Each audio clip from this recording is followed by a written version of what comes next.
The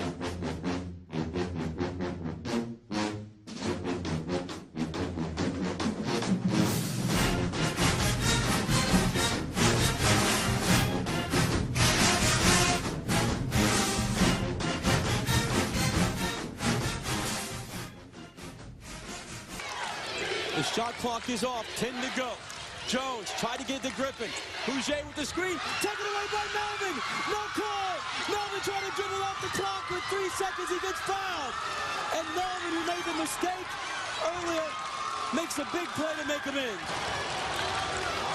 Look at the full denial by Rockyyy Melvinnn. He gets a hand on the basketball. That's because he was so aggressively denying Michael Griffin the basketball. There's the denial. And because Griffin came so close to the ball, 2 offensive players, no spacing, allows the defender to make the play. You know God made black beautiful. God made Booby beautiful, black and strong. And when Booby knocks some fools out, Booby gonna knock them out with black knights on his feet. Ain't that right? And I'ma smile when I do. Yeah. Yeah, I'm distinguished now.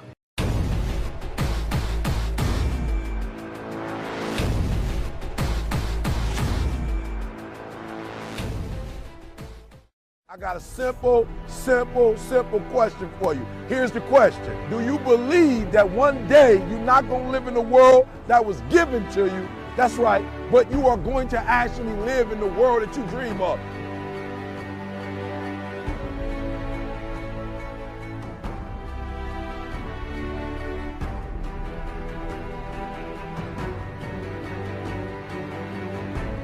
You got to make every single second count.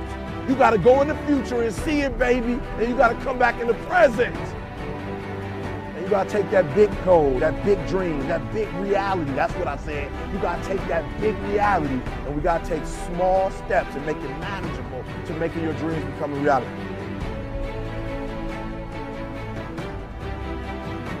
Think big, dream big, but start small. That's right, start small. Remember what I told you, start where you are with what you have, because what you have is plenty.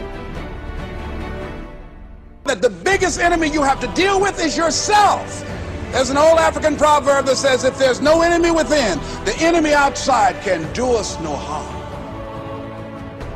You don't have to personally be perfect. Are you hearing me? There are those of you right now, you should have cut a CD. You should have wrote a book. You should have got in school and got that degree. You should have started your own business. There's so many things you should have done. You should have done, but you didn't do it because you're scared. You believe that you said scared of what? I ain't scared. You are scared. You are scared. You're scared of failure. You're scared to make a mistake. You're scared that you're not perfect. And I'm telling you today, you ain't got to be perfect. Are you hearing what I'm saying? You don't have to be perfect to get what you want, to do what you want, to have what you want, to be what you want. You don't have to be perfect. It's a lie. There will never be a point in your life where it's the right time to do a great thing. If you're waiting for that perfect moment, that perfect timing, it's not going to happen. You know what you have to do? You have to create the perfect time and the perfect opportunity and the perfect situation. So that a lot of people become comfortable. They stop growing. They stop wanting anything. They become satisfied. People getting ready to go to jobs that they don't like, jobs that are making them sick. You see, when you're not pursuing your goal, you are literally committing spiritual suicide. When you have some goal out here that you're stretching for and reaching for that takes you out of your comfort zone, you'll find out some talents and abilities you have that you didn't know you have. When the messenger of misery visits you, what are you going to do? What will keep you in the game? There are things that you think you'll never need to know, that you may only need to know one time in your life, but that could save your life because you had that knowledge. Unless you attempt to do something beyond that which you've already mastered, you will never grow. What is it that you looked at some point in time and you decided that you couldn't do it, that you talked yourself out of it? you're waiting on your next door neighbor to make it happen for you, it may not happen. If you're waiting on your mother or your father, they may be so ancient in their thinking that they don't understand this opportunity that you have. And if you're waiting on them, it may never get done. You don't beg average people to be phenomenal. You don't beg good people to be phenomenal. You just are phenomenal, and you will attract phenomenal. What reason can you remember that you can call on, that you can reach on, that can make you get back up? Find that reason. If you're not where you are, if you're not where you want to be, if you don't have what you want to have, if you're not where you think you should be at this particular place, it has nothing to do with the system, but it has everything to do with the fact that you're not making the sacrifice. I want you to make that dream become a reality, because if you don't, you will be working for somebody else to make their dreams become a reality. Question is, what are you going to do with your time? What drives you? And greatness is a lot of small things done well. Day after day, workout after workout, obedience after obedience, day after day. When things don't work out for you, when things happen that you could not anticipate, what are the reasons that you can think of that can keep you strong?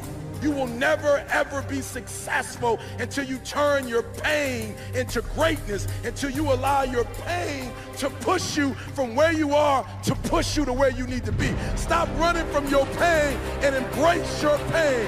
Your pain is going to be a part of your prize, a part of your product. I challenge you to push yourself.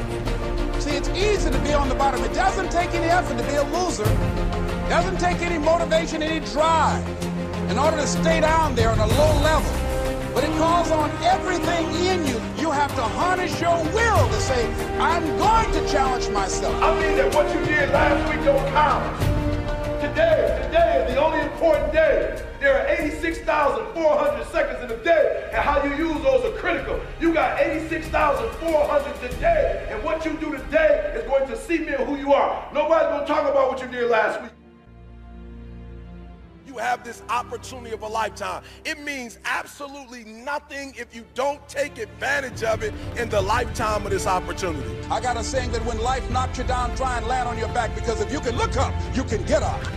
If you want a thing bad enough to go out and fight for it, to work day and night for it, to give up your time, your peace, and your sleep for it, if all that you dream and scheme is about it, and life seems useless and worthless without it, see, it's time now. If you want to make this your decade, you've got to start saying yes to your life. You've got to start saying yes to your dreams, yes to your unfolding future, yes to your potential, as opposed to saying no. When you die on E. Leave no dream left behind, guys. Leave no opportunity left behind. When you leave this earth, accomplish every single thing you can accomplish. Listen to me, you're going to be here one day, but you'll never get here if you give up, if you give in, if you quit. And finally, guys, you got to want to succeed as bad as you want to breathe.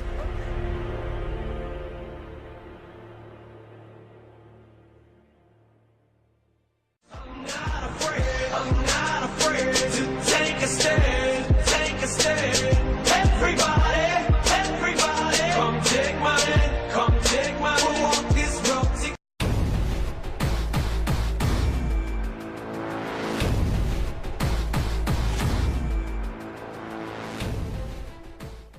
I got a simple question for you. Here's the question. Do you believe that one day you're not going to live in the world that was given to you? That's right, but you are going to actually live in the world that you dream of.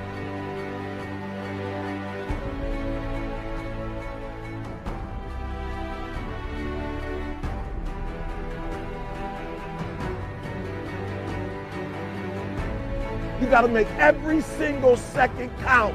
You got to go in the future and see it, baby, and you got to come back in the present. And you got to take that big goal, that big dream, that big reality. That's what I said. You got to take that big reality and you got to